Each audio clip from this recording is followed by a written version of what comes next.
Бодлоо өөрчилж амьдралаа шинчил. 5 өдрийн дасгалжуулалт. Сайн байцгаана уу? Намайг Томсон Нараа гэдэг. Би life coach. За life coach гэдэг маань монгол руу орчуулах юм бол амьдралын дасгалжуулагч, амьдралын чиглүүлэгч гэж орчуулагдж байгаа. Над дээр ирж сургалт авдаг эмэгтэйчүүдэд би тэдний мөрөөдөл, зорилго, тэмүүллийг нь биелүүлэхэд нь тусалдаг юм аа. За өнөөдөр бидний 5 өдрийн дасгалжуулалтын 2 дахь өдөр бөгөөд би та нартай шинэ зарчмыг танилцуулах гэж байна. За ингээд эхлэе.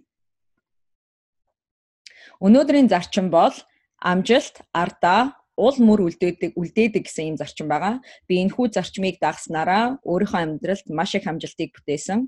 Дахиад автъя. Амжилт, ардаа, уул мөр үлдээдэг. Ихэнх хүмүүс амьдралынхаа мөрөөдөл, тэмүүлэл, зорилгоо биелүүлэх гэж хичээхдээ байхгүй хоосон зүйлээс цоо шин зүйлийг бүтээх ёстой хэмээн бодолж, цаг алдаж, замын дунд урам хугарч эцтэй бууж өгдөг. Гэтэл амьдралд цоо шинээр бүтээх зүйл маш ховор гэдгийг би хүүхдүүдээ үлгийтэй байхад нь ухаарсан.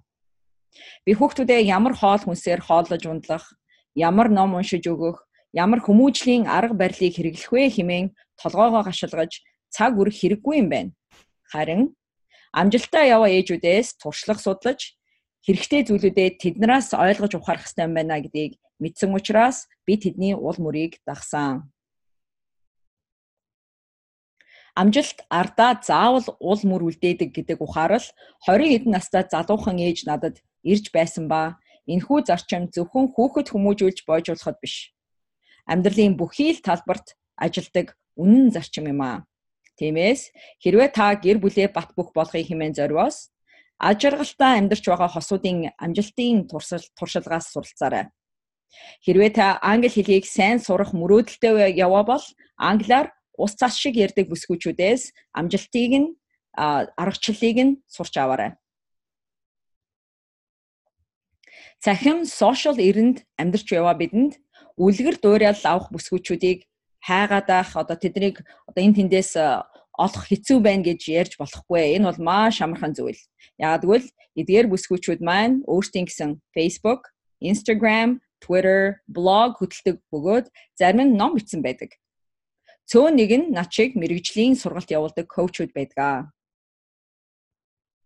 Амжилт, ардаа заавал уул мөр үлдээдэг. Тиймээс цоо шинийг бүтээх гэж цаг алдахын оронд амжилттай яваа эмэгтэйчүүдээс туршлага, эрдэмт суралцаарай. За та нартай гэрийн даалгавар өгье. Энэ бол бидний 5 өдрийн 2 дахь өдрийн гэрийн даалгавар байгаа юм аа.